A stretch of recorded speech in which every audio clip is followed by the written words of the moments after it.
Hi friends, இன்றைக்கி நான் என்ன பண்ண போகிறேன்னா, அந்த பச்சை பட்டாணி இருக்குது பார்த்தீங்களா, நம்ம தோடோடு வாங்கி உடைக்கிறோம் பார்த்தீங்களா, அந்த பச்சை பட்டாணி வாங்கி அதை வந்து இன்றைக்கி ஒரு கிரேவி பண்ண போகிறேன் ஃப்ரெண்ட்ஸ். அது வந்து சப்பாத்திக்கு மெயினாக சப்பாத்தி, பூரி, இந்த மாதிரி தயிர் சாதம், நம்ம எல்லா சாதத்தோடையும் ஊற்றி நீங்கள் கிரேவி தானே, சாதத்தோடையும் ஊற்றி சாப்பிட்லாம். இப்போ வந்து பட்டாணி வந்து விலை கிலோ 50 ரூபாய்க்கு தான் போகுது. இந்த வந்து இயற்கையான நம்ம உடைச்சி தோடோடு எடுத்தது. அந்த ஊற வைப்போம் பார்த்தீங்களா, அது இல்லை, இப்போ கிடைக்கிது நல்லா. அதுக்கு தேவையான பொருட்கள் சொல்லட்டா ஃப்ரெண்ட்ஸ். இது இந்த இவ்வளோ பச்சை பட்டாணி நான் இன்றைக்கி எடுத்துருக்கேன் ஃப்ரெண்ட்ஸ். இது பச்சை பட்டாணி இவ்வளோ எடுத்துருக்கிறதுனால இப்போ உருளைக்கிழங்கு வந்து யாருமே உள்ளே போட்டால் நல்லா அது ஃப்ளேவராக சாப்பிடுவாங்க. அதை எடுத்து நல்லா இருக்கும் கிரேவியோட. அதனால் நான் இவ்வளோ ஒரு 4 உருளைக்கிழங்கு எடுத்துருக்கேன் கட் பண்ணி போட.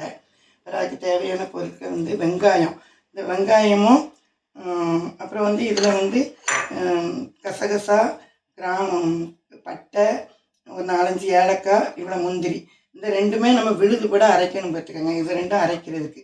அப்புறம் வந்து இது தாளிக்கிறதுக்கு வந்து ஒரு சின்ன பட்டை, ஒரு சின்ன இந்த ஸ்பூனுக்கு ஒரு 1/2 ஸ்பூன் சீரகம், ஒரு ஸ்பூன் சோம்பு, அப்புறம் வந்து ஒரு 3 பச்சை மிளகாய். இது வந்து எப்போவுமே ரொம்ப உடச்சி போட்டிங்கன்னா நல்ல வாசமாக இருக்கும்.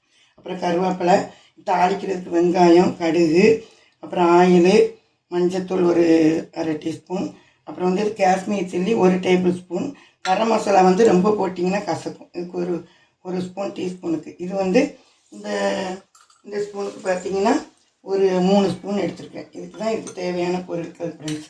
ஓகே, இதை வச்சு நம்ம வந்து எப்படி பண்ணலான்னு இப்போ வந்து நான் உங்களுக்கு காமிக்கிறேன். Okay friends. இப்போ நம்ம வந்து அடுப்பை ஆன் பண்ணிக்கலாமா? அடுப்பை ஆன் பண்ணிக்கோங்க. அடுப்பை ஆன் பண்ணிவிட்டு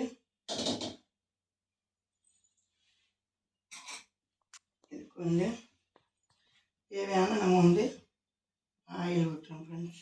ஒரு 2 ஸ்பூன் இல்லை 2-3 ஸ்பூன் ஆயில் இதில் ஊற்றணுங்க. அதுக்கப்புறம் இந்த எண்ணெய் வந்து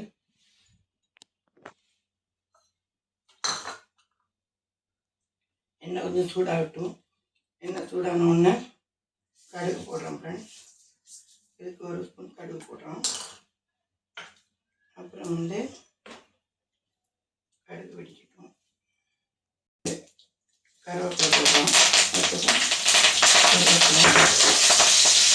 அப்புறம் வந்து கருவேப்பிலை வெடிச்சோன்னா அதுக்கு தேவையான சொன்ன ஃப்ரெண்ட்ஸ் 2 பட்டை, இந்த ஒரு சோம்பு, இதை போட்டு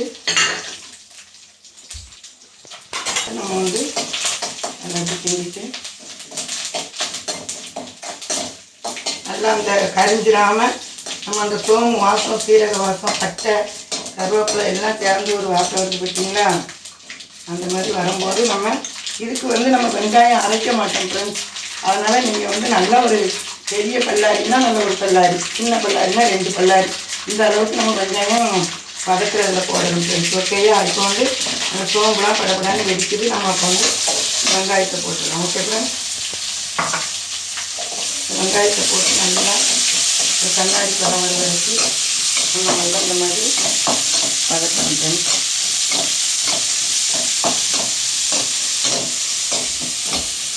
ஓகே ஃப்ரெண்ட்ஸ். இப்போ வந்து வெங்காயம் வந்து ஒரு அளவுக்கு வந்து இப்படி நல்லா கண்ணாடி பழத்துக்கு வந்துச்சு.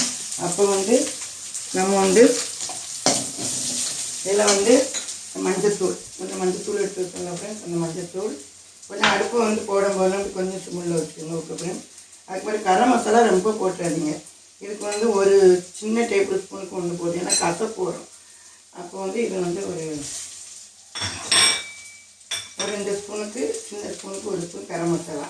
அப்புறம் வந்து இந்த காஷ்மீர் சில்லி இந்த டேபிள் ஸ்பூனுக்கு 1 ஸ்பூன் எடுத்துருக்கேன் ஃப்ரெண்ட்ஸ். அதை வந்து போடுங்க. ஓகே.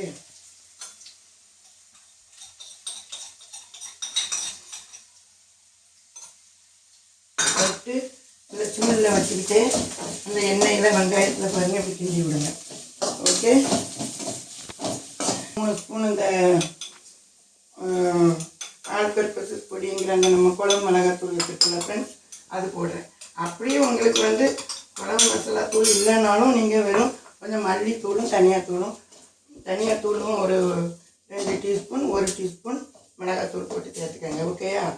அப்புறம் வந்து இது பாருங்கள் ஃப்ரெண்ட்ஸ், இந்த மாதிரி இப்படி நல்லா இந்த மாதிரி எண்ணெயில் இது மாதிரி வரும். மேட்ச் பண்ணி வரும்போது நம்ம என்ன பண்ணணும்னா இந்த மாதிரி கொஞ்சம் தண்ணி எடுத்து லைட்டாக அது பிடிச்சிடாமல் கொஞ்சம் தண்ணி எடுத்துட்டு ஊற்றிட்டு நம்ம வந்து அந்த கிரேவி பதத்துக்கு இதை வந்து நல்லா இப்படி எண்ணெய் பிரிகிறது வரைக்கும் கொண்டு வரணும் ஃப்ரெண்ட்ஸ்.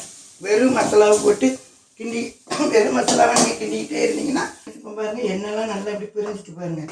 இப்படி எண்ணெய் பிரியும் போது நம்ம இப்படி நீங்கள் வந்து எண்ணெய் பிரிஞ்சு இந்த மாதிரி கிரேவியாக வரும்போது தான் உங்களுக்கு வந்து அந்த டேஸ்ட்